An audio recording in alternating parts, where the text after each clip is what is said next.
anak-anak kelas 12 IPA dan juga 12 IPS. Bertemu lagi dengan Bu Sisil pada pembelajaran ekonomi atau ekonomi kelas hari ini. Bu Sisil akan kembali menjelaskan tentang soal transaksi keuangan dari perusahaan jasa, khususnya di sini saya akan menjelaskan beberapa transaksi keuangan dan bagaimana sih untuk membuat jurnal umumnya ya. Kalian beberapa waktu yang lalu sudah pernah membuat jurnal umum. Nah, bagi yang belum paham, belum jelas bagaimana cara membuatnya, simak baik-baik video penjelasan jurnal umum berikut ini. Video kali ini request dari teman-teman kalian karena ada beberapa teman yang belum paham bagaimana cara membuat jurnal umumnya ya. Kita akan mulai. Untuk yang pertama, di sini ada peraturan bagaimana cara mendebet dan mengkredit, lalu bagaimana sih saldo normal, rekening-rekening, beberapa jenis nama perkiraan ya. Misalkan di sini ada aktiva. Ya, kalian tentunya sudah tahu beberapa macam akun aktiva, misalnya kas, perlengkapan, piutang ya, peralatan, gedung. Nah, ini merupakan contoh-contoh dari aktiva. Nah, kalau misalnya aktivanya bertambah, contoh kasnya bertambah, kas itu akan bertambah di sebelah debit ya, dan berkurang di sebelah kredit. Nah, jadi ingat, kas bertambah di debit dan berkurang di sebelah kredit ya. Untuk hutang, nah hutang ini akan bertambah di sebelah kredit. Jadi kalau misalkan kita meminjam uang dari bank, dari teman kita, maka utang selalu bertambah di sebelah kredit.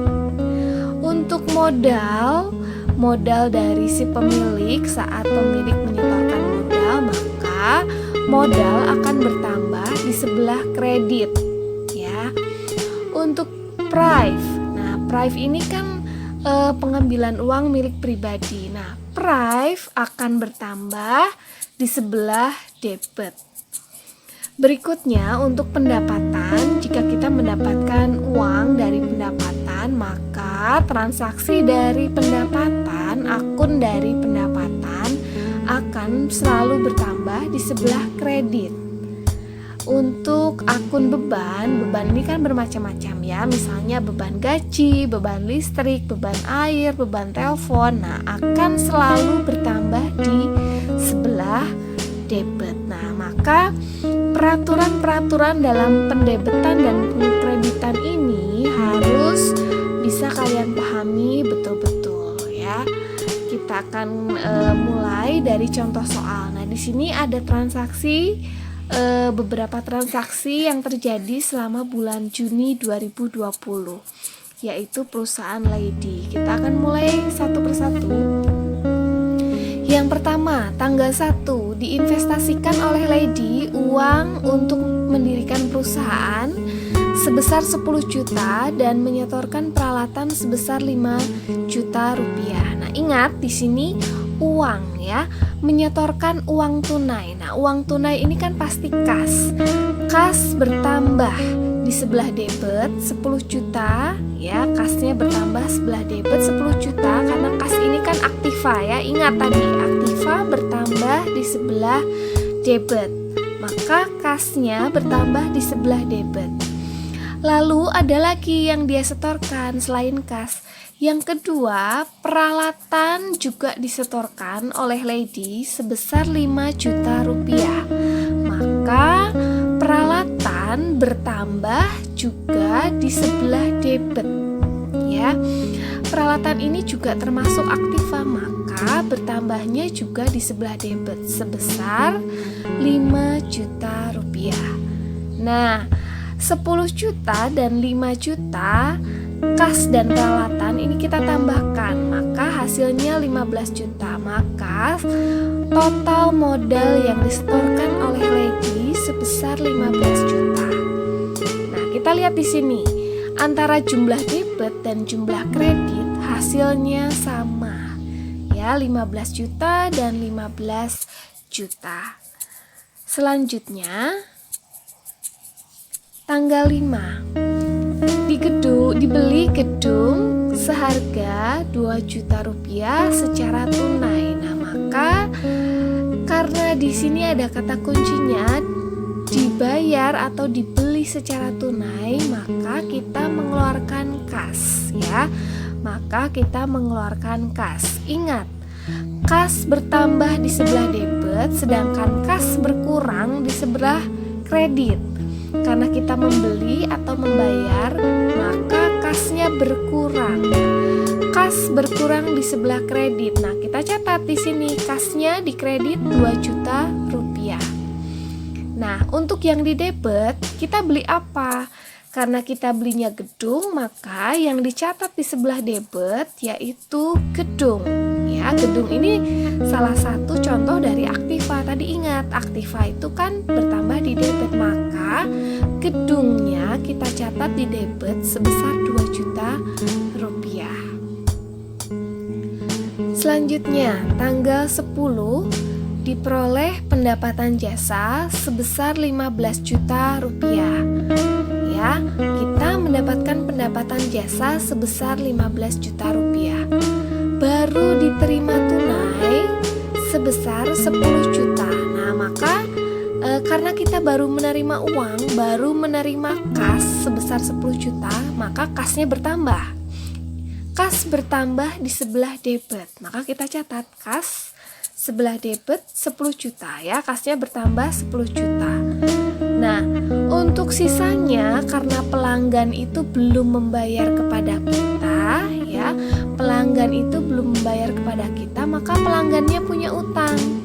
Nah, kita menganggapnya sebagai piutang. Maka piutangnya bertambah. Bertambahnya di sebelah mana? Bertambahnya di sebelah debit sebesar 5 juta ya. 5 juta dapat dari mana? 15 juta dikurangi 10 juta. Karena apa? 10 juta sudah dibayar dan 5 juta pelanggan belum membayar, maka kita menganggapnya piutang ya. Piutangnya di sebelah debit. Nah, antara kas dengan piutang kita jumlahkan 15 juta ini sebagai pendapatan jasa ya. Maka yang dikredit adalah pendapatan jasa. Selanjutnya, tanggal 15 dibayar beban iklan sebesar 200.000. Nah, di sini kita kan membayar beban iklan. Ingat, beban iklan akan selalu bertambah di sebelah debit ya. Beban apapun akan selalu bertambah di sebelah debit ya. Beban iklan, beban listrik, beban gaji, beban telepon dan lain-lain pasti akan bertambah di sebelah debit. Maka kita tulis beban iklan di sebelah debit 200.000 dan kita membayarkan uang ya, mengeluarkan uang, maka kas kita berkurang ya. Ingat, kas berkurang di sebelah kredit, maka kasnya di sebelah kredit sebesar 200.000. Selanjutnya, tanggal 20 dibayar beban gaji sebesar 500.000 rupiah. Nah, ini sama seperti tadi. Karena kita membayar beban gaji, maka yang didebet adalah beban gaji. Beban gaji didebet 500.000. Dan kita mengeluarkan uang ya, maka kasnya berkurang di sebelah kredit ya. Kas berkurang selalu di sebelah kredit, maka kas di kredit 500.000 rupiah ya. Jadi pengisiannya seperti itu.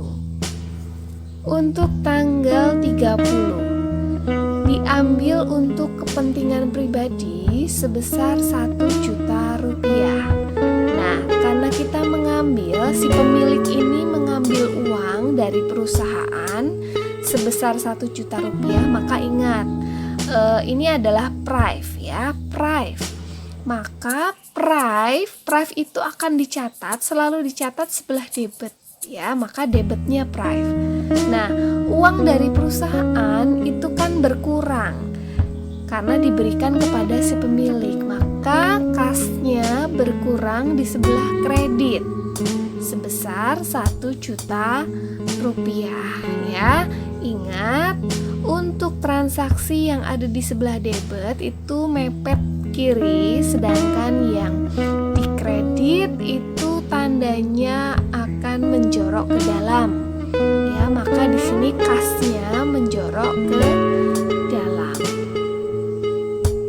Tanggal 30 diperoleh pinjaman senilai 5 juta rupiah.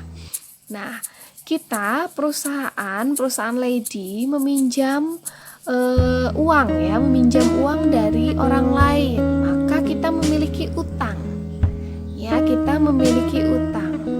Nah, utang akan bertambah di sebelah kredit, maka kita tulis utang usaha menjorok ke dalam di sebelah kredit ya, di barisan yang kedua 5 juta.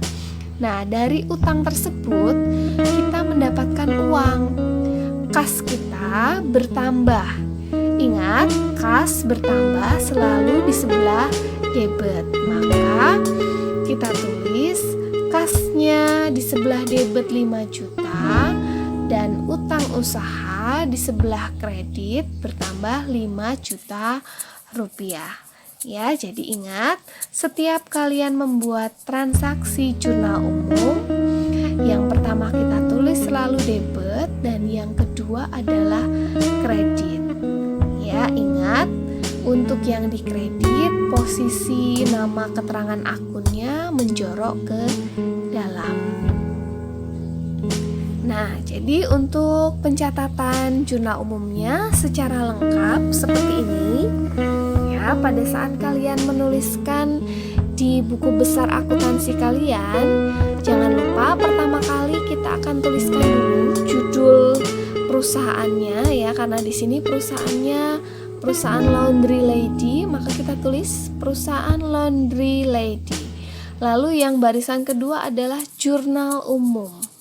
Dan yang barisan ketiga adalah akhir periode ya, karena di sini akhir periodenya adalah 30 Juni 2020. Nah, setelah itu kalian bikin kolom ya, kolomnya ada kolom tanggal, keterangan, ref, debit, dan kredit.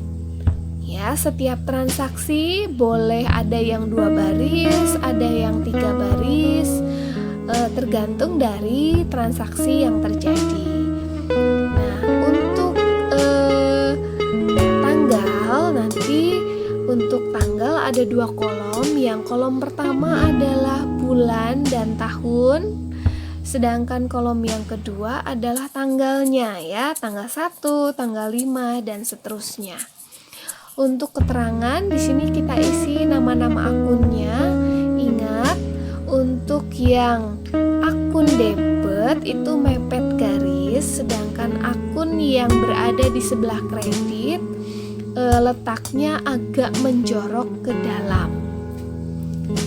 Untuk kolom referensi atau disingkat dengan kata ref, ini diisi nomor kode akun dari masing-masing akun ya. Misalnya kas itu nomornya 111, terus misalnya modal itu 311 ya. Jadi nomor-nomor akun bisa kalian buat sendiri, sebetulnya kalian bisa buat sendiri atau sudah ada di soal ya, tinggal mengikuti petunjuk yang ada di soal sesuai dengan jenis-jenis akunnya. Biasanya kan kalau Aktiva itu diawali nomor 1 dan seterusnya ya, sedangkan debit dan kredit adalah nominalnya. Nah, setelah selesai dari transaksi tanggal 1 sampai 30, jangan lupa kolom terakhir di barisan yang paling akhir itu adalah jumlah. Silakan kalian kalian jumlahkan jumlah debit secara keseluruhan dengan jumlah kredit secara keseluruhan dari tanggal 1 sampai tanggal 30, maka hasilnya jumlahnya harus sama. Ya, jumlahnya harus balance. Balance itu artinya seimbang antara debit dengan kredit jumlahnya sama. Ya, itu saja penjelasan dari Bu Sisil untuk soal jurnal umum dan pembahasannya. Semoga kalian jelas dan paham, dan semoga video ini bermanfaat untuk kalian. Terima kasih kalian sudah menyimak pembelajaran ekonomi pada hari ini. Selamat mengerjakan soal jurnal umum yang sudah Ibu berikan.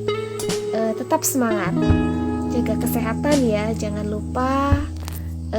Untuk hari-hari selanjutnya semangat, semangat, dan semangat. Terima kasih. Thanks for watching. Bye-bye.